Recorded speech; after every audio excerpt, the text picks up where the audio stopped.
வணக்கம். இன்றைய முக்கிய செய்திகள். புதுச்சேரி பாஜக தலைவர் பதவிக்கு வேட்புமனு தாக்கல் நடைபெற்று வரும் நிலையில் வி.பி. ராமலிங்கத்தை தவிர வேறு யாரும் மனு தாக்கல் செய்யாததால் புதுச்சேரி மாநில பாஜக தலைவராக வி.பி. ராமலிங்கம் தேர்வு செய்யப்படுகிறார். புதுச்சேரி காங்கிரஸ் ஆட்சியில் சபாநாயகராக இருந்த வி.பி. சிவக்கொழுந்துவின் சகோதரரான வி.பி. ராமலிங்கம் 22/3/1962 ஆண்டு பிறந்தார். இவர் 2019 பாஜக உறுப்பினராக இருந்து வருகிறார். அதன் பிறகு நடைபெற்ற சட்டமன்ற தேர்தலில் பாஜகவின் வெற்றிக்காக பணியாற்றிய இவருக்கு 2021 மே 11 நியமன சட்டமன்ற உறுப்பினராக தேர்வு செய்யப்பட்டார். அதன் பிறகு கடந்த 4 ஆண்டுகளுக்கு மேலாக சட்டமன்ற உறுப்பினராக திறம்பட பணியாற்றிய அவர் கடந்த 27 தனது பதவியை ராஜினாமா செய்தார். இந்த நிலையில் தற்பொழுது தலைவராக இருக்கும் செல்வ கணபதியின் பதவிக்காலம் முடியவுள்ள நிலையில் புதிய தலைவர் தேர்ந்தெடுப்பதற்கான வேட்புமனு தாக்கல் இன்று கட்சி அலுவலகத்தில் நடைபெற்றது. இதில் பாஜக தலைவர் செல்வ கணபதி முன்மொழிய பாஜக தலைவர் பதவிக்கு வி.பி. ராமலிங்கம் தேர்தல் நடத்தும் அதிகாரி அகிலனிடம் மனு தாக்கல் செய்தார். மனு தாக்கலின் போது மேலிட பார்வையாளர் நிர்மல் குமார் சுரானா, அமைச்சர் நமச்சிவாயம், முன்னாள் அமைச்சர் சாய் சரவணன்குமார், சட்டமன்ற உறுப்பினர்கள் ஜான்குமார், கல்யாண சுந்தரம் உள்ளிட்ட முக்கிய நிர்வாகிகள் உடனிருந்தனர். இந்த நிலையில் பாஜக தேசிய செயற்குழு உறுப்பினர் பதவிக்கு தற்போதைய பாஜக தலைவர் செல்வ கணபதி மற்றும் உள்துறை அமைச்சர் நமச்சிவாயம் ஆகியோர் தேர்தல் நடத்தும் அதிகாரியிடம் தனித்தனியாக மனு அளித்தனர் என்பது குறிப்பிடத்தக்கது. தலைவர் பதவிக்கு வேட்புமனு தாக்கல் நடைபெற்று வரும் நிலையில் வேறு யாரும் தலைவர் பதவிக்கு போட்டியிட வேட்புமனு தாக்கல் செய்யாததால் வி.பி. ராமலிங்கம் புதுச்சேரி மாநில பாஜக தலைவராக ஒருமனதாக தேர்வு செய்யப்படுகிறார்.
பிரபல கட்டுமான நிறுவனங்களின் பெயரில் இணைய வழியில் 50 கோடி ரூபாய் மோசடி செய்து 7 ஆண்டுகளாக 14 மாநில போலீசாருக்கு தண்ணி காட்டிய பீகார் இணையவழி மோசடி கும்பலை புதுச்சேரி போலீசார் பொறிவைத்து பிடித்தனர்.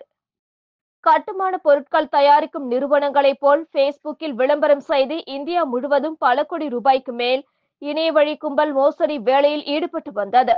இந்த விளம்பரங்களை நம்பி புதுச்சேரி ரெட்டியார்பாளையத்தை சேர்ந்த சேதுராமன் என்பவர் கம்பிகள், சிமெண்ட், இரும்பு சீட்டு கேட்டு மோசடிக்காரர்கள் கொடுத்த வங்கி கணக்கில் 30,97,000 செலுத்தியுள்ளார்.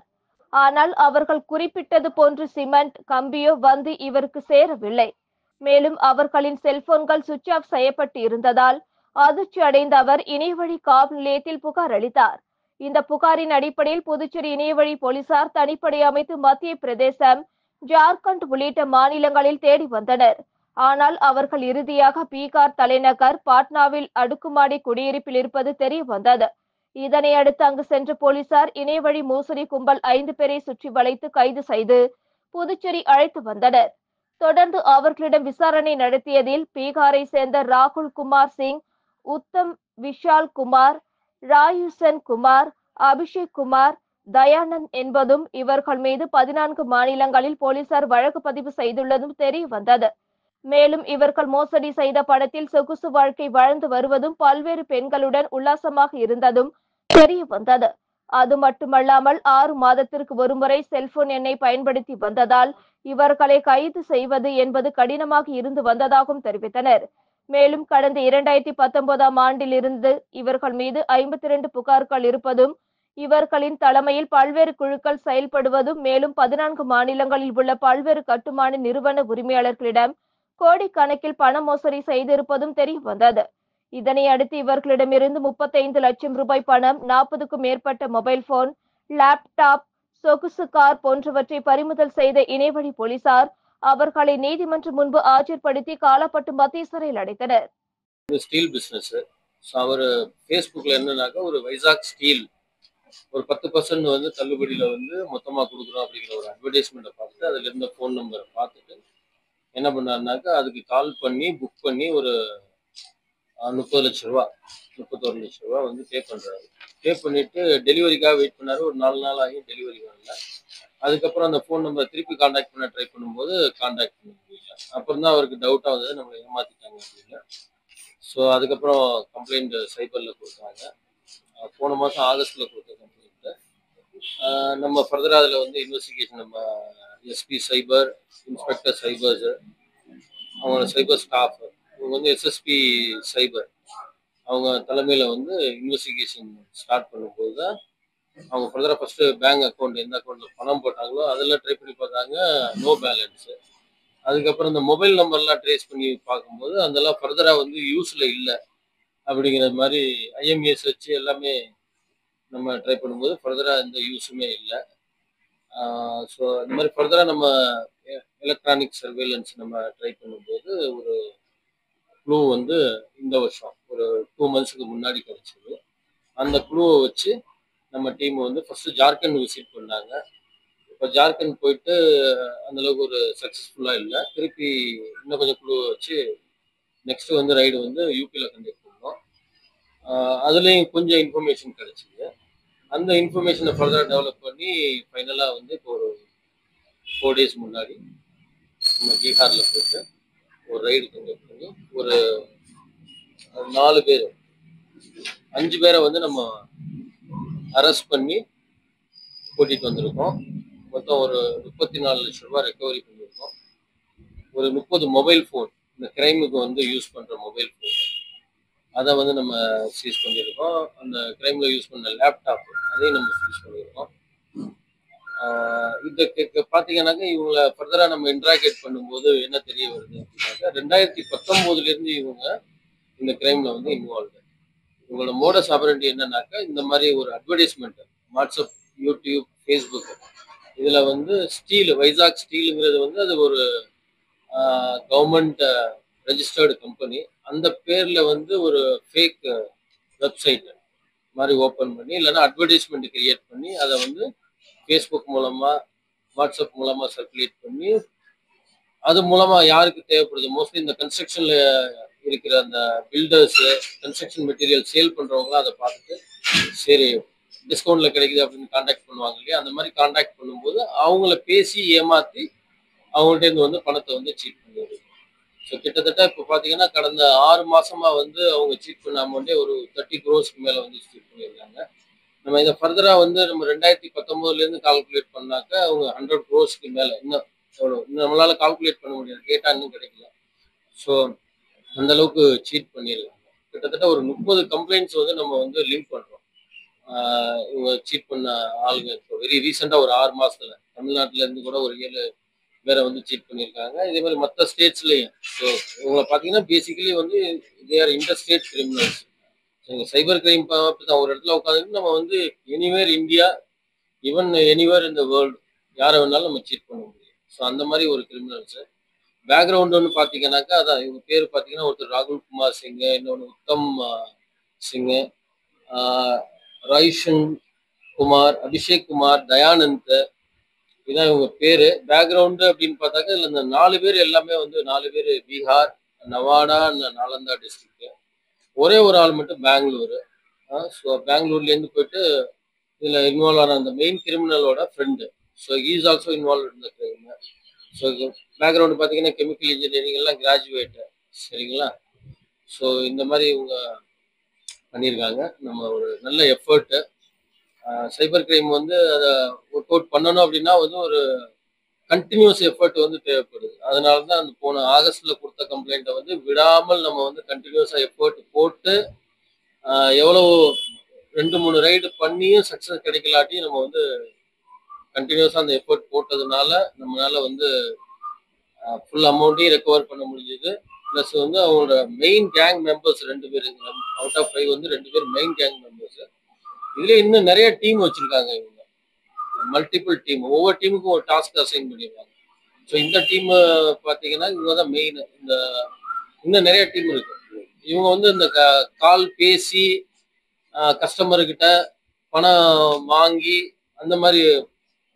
ஸோ இவங்களோட டைரியெல்லாம் நம்ம செக் பண்ணும்போது கிட்டத்தட்ட ஒரு 3000 ஃபோன் நம்பர்ஸ் வந்து இவங்கள்ட்ட இருக்கு. ஸோ இவங்க யாரெல்லாம் கான்டாக்ட் பண்ணுறாங்க, எங்கெங்க இருந்தெல்லாம் நம்பர் கலெக்ட் பண்ணுறாங்க, அதெல்லாம் கலெக்ட் பண்ணி ஒரு 3000 நம்பர்ஸ் வந்து இவங்களுக்கு ட்ரக்குக்கு வந்து அடிக்ட் ஆயிட்டாங்கன்னு சொல்லலை, ஒரு முறையேனும் பயன்படுத்தி இருக்காங்க அப்படின்னு வந்து அந்த சர்வே சொல்லுது. ஸோ அதுபடி பார்த்தாங்கன்னாக்கா நம்மளோட மெயின் என்னன்னாக்கா அதான் ஒன்று வந்து குழந்தைங்களை வந்து நம்ம வந்து அவேர்னஸ் கிரியேட் பண்ணணும். இன்னொன்று ஆசிரியர்களுக்கு வந்து நம்ம வந்து தேவையான அவேர்னஸ் வந்து கிரியேட் பண்ணணும். அதையெல்லாம் தாண்டி வந்து பெற்றோர்களுக்கு குழந்தைங்க வந்து யாரோட சேர்றாங்க, என்ன பழக்க வழக்கம் இருக்கு, அவங்களோட பிஹேவியர்ல என்ன சேஞ்சஸ் இருக்கு, வழக்கமா இருக்கிறத விட அவங்களோட பிஹேவியர்ல என்ன சேஞ்சஸ் இருக்கு, வீட்டில் வந்து அமைதியா பேசுறாங்களா, சரியான நேரத்துக்கு தான் ஸ்கூலுக்கு போறாங்களா, ஒழுங்கா அங்கே அட்டண்டன்ஸ் விழுகுதா, ஆப்சண்ட் ஆகுறாங்களா, நண்பர்கள் யாரு, ஸ்கூலுக்கு தான் போறாங்களா இல்லை வேற எங்கேயும் போறாங்களா, சிடுச்சிடுன்னு எரிஞ்சு விழுவுறாங்களா, அவங்களோட ஹெல்த்ல வந்து திடீர்னு ஒல்லி ஆகுறாங்களா, ஸ்ட்ரெஸ்ஃபுல்லா இருக்காங்களா, இதெல்லாம் பார்க்கணும். ஸ்போர்ட்ஸ் ரெகுலரா போய்கிட்டு இருக்காங்க, திடீர்னு ஸ்டாப் பண்றாங்க, ஏன் ஸ்டாப் பண்றாங்க, இது எல்லாத்தையும் அப்சர்வ் பண்ணாவே நமக்கு தெரியும். சரிங்களா? அது மட்டும் இல்லாம இந்த மாதிரி வந்து போதைப் பொருள் யாரெல்லாம் வந்து கடத்திக்கிட்டு வராங்களோ, உற்பத்தி செய்யறாங்களோ, உற்பத்தி அப்படிங்கிறது வந்து நம்ம புதுச்சேரியில் கிடையாது, கடத்திட்டு வராங்க. நம்ம ஆந்திரா, ஒரிசா இந்த மாதிரி நம்ம இந்த நக்சல் அஃபெக்டட் ஏரியாஸ்ல இருந்து வந்து சென்னை வந்து அங்கிருந்து ஸ்ப்ளிட் பண்ணி கொஞ்சம் கொஞ்சம் குவான்டிட்டியா தான் வந்து ஃபர்தரா நம்ம வந்து இங்க வருது. அந்த மாதிரி வரும்போது நம்ம அவங்க மேல வந்து இன்டெலிஜென்ஸ் நம்ம டெவலப் பண்ணி நம்ம வந்து நிறைய ரைட்ஸ் எல்லாம் நம்ம கண்டக்ட் பண்ணியிருக்கோம். Even up to Andhra, Orissa போயிட்டு நம்ம ரைட் பண்ணி கண்டக்ட் பண்ணி அக்யூட்டை அரெஸ்ட் பண்ணி கூட்டிட்டு வந்திருக்கோம். ஈவன் எங்கெங்கெல்லாம் ரயில்வே ஸ்டேஷன், பஸ் ஸ்டாண்டு, அங்கேயும் நம்மளோட வந்து இன்டெலிஜென்ஸ் வந்து நம்மகிட்ட ஏஎன்டிஎஃப்னு ஒரு டீம் இருக்கு, ஆன்டி நார்கோட்டிக்ஸ் டாஸ்க் ஃபோர்ஸ். அதே மாதிரி எல்லா போலீஸ் ஸ்டேஷன்லையும் நம்ம கிரைம் டீம் அதையும் நம்ம ஆக்டிவேட் பண்றோம். நம்மளோட எஸ்டிஎஃப் அவங்களையும் நம்ம வந்து சென்சிடைஸ் பண்ணியிருக்கோம். இயற்கை விவசாயத்தில் இளைஞர்கள் கவனம் செலுத்த வேண்டும் என்று துணைநிலை ஆளுநர் கைலாஷ்நாதன் தெரிவித்துள்ளார். புதுச்சேரி கரியமாணிக்கம் தனியார் மேல்நிலைப்பள்ளி வளாகத்தில் நம்மாழ்வார் இயற்கை உழவர்கள் சங்கம் மற்றும் நெல் ஜெயராமன் இயற்கை பழப்பயிர் சாகுபடியாளர்கள் சங்கம், நெல் ஜெயராமன் பாரம்பரிய நெல் பாதுகாப்பு மையம் ஆகியவற்றின் சார்பில் தேசிய நெல் திருவிழா நேற்று நடைபெற்றது. சட்டப்பேரவை துணைத் தலைவர் ராஜவேலு முன்னிலையில் நடைபெற்ற விழாவில் சிறப்பு விருந்தினராக துணைநிலை ஆளுநர் கைலாஷ்நாதன் கலந்து கொண்டு தேசிய நெல் திருவிழாவை தொடங்கி வைத்தார். தொடர்ந்து விழாவில் பேசிய கவர்னர், விவசாயிகள் அரசின் திட்டங்களை பயன்படுத்திக் கொள்ள வேண்டும். இன்று இளைஞர்களிடம், இளம் பெண்களிடம் நான் கேட்பதெல்லாம் நீங்கள் இயற்கை வழி விவசாயத்தில் கவனம் செலுத்துங்கள், பாரம்பரிய நெல் பயிர் சாகுபடி செய்யுங்கள், இயற்கை பாதுகாக்க, இந்த பூமியை பாதுகாக்க இதை ஒரு இயக்கமாக மாற்றுங்கள் என்றார். இந்த விழாவில் தமிழ்நாடு மற்றும் புதுச்சேரியை சேர்ந்த விவசாயிகள், மாணவ மாணவிகள் திரளாக கலந்து கொண்டனர். விவசாயிகள் எப்படி முதலீடு செய்ய வேண்டும் என்பதை சொல்லிக் கொடுத்து அவர்களுக்கு உதவியாக பட்டய கணக்காளர்கள் இருக்க வேண்டும் என்று துணைநிலை ஆளுநர் கைலாஷ்நாதன் தெரிவித்துள்ளார். பட்டய கணக்காளர்கள் தென்னிந்திய மண்டல கவுன்சில் சார்பில் துணை மண்டல மாநாடு சான்றோர் செவி சிந்தை ஒளிர் எனும் தலைப்பில் நேற்று நடைபெற்றது. இந்த மாநாட்டை தொடங்கி வைத்து பேசிய கவர்னர், பட்டிய கணக்காளர்கள் சனி, ஞாயிறு உட்பட வாரத்தில் ஒரு சில மணி நேரங்களை இதுபோன்ற ஏழை விவசாயிகளுக்கு செலவிட்டு அவர்களிடம் உள்ள பணத்தை எந்த வகையில் முதலீடு செய்யலாம் என்பதை சொல்லிக் கொடுக்க வேண்டும். மேலும் ஜிஎஸ்டி வரி உள்ளிட்ட விவரங்களையும் அவர்களிடம் எடுத்து சொல்லலாம். அதை தவிர பிரதமரின் முத்ரா திட்டம் குறித்தும் அவர்களுக்கு விளக்கலாம் என்றார். பட்டிய கணக்காளர்களின் புதுச்சேரி கவுன்சில் தலைவர் குஷால் ராஜ் வரவேற்றார். இந்த கவுன்சிலின் தென்மண்டல இயக்குனர் கே.பி. நாராயணன், தென்மண்டல கவுன்சில் தலைவர் ரேவதி ரகுநாதன் உள்ளிட்டோர் கலந்து கொண்டனர். புதுச்சேரி காவல் நிலையங்களில் நடைபெற்ற மக்கள் மன்றத்தில் 52 புகார்களுக்கு உடனடியாக தீர்வுகள் காணப்பட்டன. ரெட்டியார்பாளையம் காவல் நிலையத்தில் நடந்த மக்கள் மன்றத்தில் டிஐஜி சத்யசுந்தரம் பங்கேற்று பொதுமக்களின் புகார்களை பெற்று நடவடிக்கை எடுத்தார். அப்பொழுது எஸ்பி வீரவல்லவன், ஆய்வாளர், உதவி ஆய்வாளர்கள் உடனிருந்தனர். பாலப்பட்டு காவல் நிலையத்தில் முதுநிலை காவல் கண்காணிப்பாளர் கலைவாணன், கிழக்கு பகுதி காவல் ஆய்வாளர், உதவி ஆய்வாளர்களுடன் சேர்ந்தும், வில்லியனூர் காவல் நிலையத்தில் எஸ்பி வம்சரெட்டி ஆகியோரும், அரியாங்குப்பம் காவல் நிலையத்தில் தெற்கு பகுதி ஆய்வாளர்கள், உதவி ஆய்வாளர்களும் பொதுமக்களிடம் புகார்களை பெற்று நடவடிக்கை மேற்கொண்டனர். இதேபோல காரைக்காலில் முதுநிலை காவல் கண்காணிப்பாளர் லட்சுமி சௌஜன்யாவும், கண்காணிப்பாளர் சுப்பிரமணியனும் திருநள்ளார் மற்றும் நிரவி காவல் நிலையத்தில் பொதுமக்கள் புகார்களை பெற்று நடவடிக்கை எடுத்தனர். இணைவழி காவல் நிலையத்தில் கண்காணிப்பாளர் பாஸ்கரன் சைபர் கிரைம் சம்பந்தமான புகார்களை பொதுமக்களிடம் பெற்று நடவடிக்கை எடுத்தார். மக்கள் மன்றத்தில் 98 புகார்கள் பெறப்பட்டு அவற்றில் 52 புகார்களுக்கு உடனடியாக நடவடிக்கை எடுக்கப்பட்டது. இதில் 60 பெண்கள் உட்பட 242 பேர் கலந்து கொண்டனர். புதுச்சேரியில் 6 பேரிடம் ரூபாய் 3.97 லட்சம் மோசடி செய்யப்பட்டுள்ளது குறித்து சைபர் கிரைம் போலீசார் விசாரணை நடத்தி வருகின்றனர். புதுச்சேரி ரெட்டியார்பாளையம் பகுதியை சேர்ந்த பெண் ஒருவரை மர்ம நபர் டெலகிராம் மூலம் தொடர்பு கொண்டு வீட்டில் இருந்தபடி அதிக பணம் சம்பாதிக்கலாம் என கூறியுள்ளார். இதனை நம்பி அப்பெண்ணும் ரூபாய் 2.14 லட்சத்தை மர்ம நபருக்கு அனுப்பி கொடுக்கப்பட்ட பணிகளை முடித்துள்ளார். பின்னர் அதில் சம்பாதித்த பணத்தை அவரால் எடுக்க முடியவில்லை. அதன் பிறகு அப்பெண் மோசடி கும்பலிடம் ஏமாந்தது தெரிய வந்தது. மேலும் வில்லியனூரை சேர்ந்த ஆண் நபர் ஒருவர் தவறாக வேறு ஒரு வங்கி கணக்கு ரூபாய் 96,000 அனுப்பி ஏமாந்துள்ளார். புதுவையை சேர்ந்த ஆண் நபர் இவரது நண்பரின் வாட்ஸ்அப் கணக்கை மோசடி கும்பல் ஹேக் செய்து அதன் மூலமாக ரூபாய் 41,900 பணத்தை அனுப்புமாறு கேட்டுள்ளார். இதனை அறியாமல் மேற்கூறிய நபர் பணத்தை மோசடி கும்பலிடம் ஏமாந்துள்ளார். தொடர்ந்து சாரம் பகுதியை சேர்ந்தவர் ரூபாய் 13,000, சண்முகாபுரத்தை சேர்ந்தவர் ரூபாய் 16,500, லாஸ்பேட்டை சேர்ந்தவர் ரூபாய் 16,500 என மோசடி கும்பலிடம் ஏமாந்துள்ளனர். மேற்கூறிய நபர்கள் மொத்தமாக ரூபாய் 3.97 லட்சத்தை மோசடி கும்பலிடம் இழந்துள்ளனர். இதையடுத்து பாதிக்கப்பட்டவர்கள் தனித்தனியாக புதுச்சேரி சைபர் கிரைம் காவல் நிலையத்தில் புகார் அளித்துள்ளனர். அதன் பேரில் போலீசார் விசாரித்து வருகின்றனர். புதுச்சேரியில் நேற்றிரவு காற்று இடிமின்னலுடன் பலத்த மழை பெய்ததால் குளிர்ச்சியான சூழல் நிலவியது. புதுச்சேரியில் கத்திரி வெயில் முடிந்து 1 மாதம் கடந்துவிட்டது. இருப்பினும் வெயிலின் தாக்கம் குறையவில்லை. தினமும் கத்திரிக்கு இணையாக அனல் காற்றுடன் வெயில் கொளுத்தி வருகிறது. இந்நிலையில் நேற்று அதிகபட்சமாக 99.7 டிகிரி பாரன்ஹீட் பதிவானது. காலை 11 மணி முதல் மதியம் 3 மணி வரை அனல் காற்று வீசியது. இதனால் வாகன ஓட்டிகள் கடும் சிரமத்திற்குள்ளாகினர். புதுவையில் தொடர்ந்து வெயில் கொளுத்தி வரும் நிலையில் நேற்று மாலை பரவலான மேகமூட்டத்துடன் மிதமான மழை பெய்தது. இதனால் வெயிலின் தாக்கம் சற்று குறைந்தது. மேலும் பலத்த காற்று வீசியதால் சாலையோரங்களில் வைக்கப்பட்ட சில பேனர்கள் சரிந்து விழுந்தன. மேற்கு திசை காற்றின் வேக மாறுபாடு காரணமாக இன்று 29ஆம் தேதி முதல் ஜூலை 4ஆம் தேதி வரை தமிழகத்தில் ஓரிரு இடங்களிலும் புதுச்சேரி, காரைக்காலில் லேசானது முதல் மிதமான மழை பெய்யக்கூடும். அதே சமயம் ஓரிரு இடங்களில் அதிகபட்ச வெப்பநிலை 2 முதல் 3 செல்சியஸ் இயல்பை விட அதிகமாக இருக்கக்கூடும். இதனால் அசவு காரியம் ஏற்படலாம் என்று சென்னை வானிலை மையம் தெரிவித்துள்ளது. புதுச்சேரியில் 3 நியமன எம்எல்ஏக்கள் வரும் 2ஆம் தேதி பதவியேற்க உள்ளதாக தகவல்கள் தெரிவிக்கின்றன. புதுச்சேரியில் பாஜகவை சேர்ந்த 3 நியமன எம்எல்ஏக்கள் தங்களின் பதவியை ராஜினாமா செய்வதற்கான கடிதத்தை சபாநாயகரிடம் நேற்று முன்தினம் அளித்தனர். அவர்களது ராஜினாமா ஏற்கப்பட்ட நிலையில் பாஜகவை சேர்ந்த தீப்பாய்ந்தான், செல்வம், ராஜசேகர் ஆகியோரது பெயர்கள் பரிந்துரை செய்யப்பட்டுள்ள நிலையில் அதற்கு மத்திய உள்துறை ஒப்புதல் அளித்துள்ளது.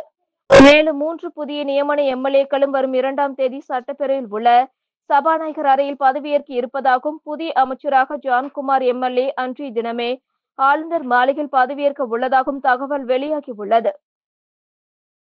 புதுவை அரசு கல்வித்துறை நடத்தும் 4வது வட்டார விளையாட்டுப் போட்டிகள் கலைஞர் கருணாநிதி அரசு மேல்நிலைப் பள்ளியின் விளையாட்டு மைதானத்தில் நடைபெற்றது. புதுவை அரசு கல்வித்துறை நடத்தும் 4வது வட்டார விளையாட்டுப் போட்டிகளை தொண்டமாநத்தம் அரசு மேல்நிலைப் பள்ளி இவ்வாண்டு நடத்தி வருகிறது. மாணவர்களுக்கான சீனியர், ஜூனியர் பிரிவுக்கான கிரிக்கெட் போட்டி கலைஞர் கருணாநிதி அரசு மேல்நிலைப் பள்ளியின் விளையாட்டு மைதானத்தில் தொடங்கியது. கலைஞர் கருணாநிதி அரசு மேல்நிலைப் பள்ளியின் துணை முதல்வர் நடராஜன் போட்டியினை தொடங்கி வைத்தார். இதில் அண்டர் 19 கிரிக்கெட் போட்டியில் அருமார்த்தபுரம் ப்ளூ ஸ்டார் மேல்நிலைப் பள்ளி முதலிடத்தையும், BS பாளையம் பாவேந்தர் பாரதிதாசன் அரசு பள்ளி 2ஆம் இடத்தையும், களித்தீர்த்தல் குப்பம் பள்ளி 3ஆம் இடத்தையும், கூடப்பாக்கம் சாய்ராம் வித்யாலயா பள்ளி 4ஆம் இடத்தையும் பிடித்தனர். அண்டர் 17 கிரிக்கெட் போட்டியில் பொறையூர் ஆதித்ய வித்யாசம் பள்ளி முதலிடத்தையும், உசுட்டேரி பாரத் வித்யாசம் பள்ளி 2ஆம் இடத்தையும், அருமார்த்தபுரம் ப்ளூ ஸ்டார் பள்ளி 3ஆம் இடத்தையும், அரியூர் ஹிண்டோஜா பள்ளி 4ஆம் இடத்தையும் பிடித்தனர். புதுவை சாரம் பகுதியில் நாளை குடிநீர் விநியோகம் தடைபடும் என அறிவிக்கப்பட்டுள்ளது. இது தொடர்பாக புதுச்சேரி பொதுப்பணித்துறையின் பொது சுகாதார கோட்ட செயற்பொறியாளர் அலுவலகம் வெளியிட்டுள்ள செய்திக்குறிப்பில், புதுச்சேரி குடிநீர் உட்கோட்டம் வடக்கு பிரிவுக்குட்பட்ட சாரம் மேல்நிலை நீர்த்தேக்க தொட்டியில் பராமரிப்பு பணிகள் மேற்கொள்ள இருப்பதால் நாளை மதியம் 12 மணி முதல் 2 மணி வரையில் சாரம் முழுவதும் தென்றல் நகர், வெங்கடேஸ்வர நகர், பாலாஜி நகர், ஜெயராம் நகர், அன்னை தெரேசா நகர், சின்னையன்பேட்டை, வேலன் நகர், லட்சுமி நகர், மகாத்மா காந்தி நகர், சுந்தரமூர்த்தி நகர், திருமுடி சேதுராம நகர், அண்ணாமலை நகர், ஐயப்பன் நகர், வினோபா நகர், ஞான பிரகாசம் நகர், ஆனந்த ரங்கப்பிள்ளை நகர், மடுவுப்பேட்டை, கைலாஷ் நகர், அண்ணல் காந்தி நகர், பழனிராஜா உடையார் தோட்டம், கிருஷ்ணா நகர் மேற்கு, ஜீவா நகர், பிருந்தாவனம் மற்றும் அதனை சார்ந்த பகுதிகளில் குடிநீர் விநியோகம் தடைபடும். எனவே இந்த பணி நடைபெற பொதுமக்கள் ஒத்துழைப்பு அளிக்குமாறு கேட்டுக் கொள்ளப்படுகிறார்கள் என்று அதில் கூறப்பட்டுள்ளது. மக்கள் நீதிமன்றத்தில் 4 வழக்குகள் பேச்சுவார்த்தை மூலம் தீர்வு காணப்பட்டு ₹90,000 முறையீட்டாளர்களுக்கு வழங்கப்பட்டது. மத்திய அரசு நுகர்வோர் விவகாரங்கள் துறை மற்றும் தேசிய நுகர்வோர் பூசல்கள் குறைதீர்வு ஆணைய வழிகாட்டுதலின்படி நுகர்வோர் புகார்களை கால நேரத்திற்குள் தீர்வு காணும் நோக்கில் புதுச்சேரி மாவட்ட நுகர்வோர் குறைதீர்வு ஆணையத்தில் மக்கள் நீதிமன்றம் நடந்தது. மாவட்ட நுகர்வோர் ஆணைய தலைவர் முத்துவேல் தலைமை தாங்கினார். உறுப்பினர்கள் ஸ்வீதா, ஆறுமுகம் அடங்கிய அமர்வில் மாவட்ட நுகர்வோர் குறைதீர்வு ஆணையத்தில் இருந்து 9 வழக்குகள் சமாதானத்திற்கானது என கண்டறியப்பட்டு பேச்சுவார்த்தையில் 4 வழக்குகள் உடன்படிக்கை ஏற்பட்டு தீர்வு காணப்பட்டது. மக்கள் நீதிமன்றத்தில் தீர்வு காணப்பட்ட ₹90,000 முறையீட்டாளர்களுக்கு அம்பேத்கர் அரசு சட்டக்கல்லூரி முதல்வர் சீனிவாசன் வழங்கினார். இந்த வழக்கறிஞர்கள் சங்க தலைவர் ரமேஷ், செயலாளர் நாராயணகுமார், பொருளாளர் ராஜ் பிரகாஷ், வழக்கறிஞர்கள் விமல், முரளி, லட்சுமிதரன், வெற்றிவேலன், தண்டபாணி உட்பட சட்டக்கல்லூரி மாணவர்கள், காப்பீட்டு நிறுவனம் மற்றும் பொதுத்துறை வங்கி அதிகாரிகள் பங்கேற்றனர். ஏற்பாடுகளை நுகர்வோர் குறைதீர்வு ஆணைய பதிவாளர் விஜயா ரவீந்திரன் மற்றும் ஊழியர்கள் செய்திருந்தனர். இத்துடன் செய்திகள் நிறைவடைந்தன. வணக்கம்.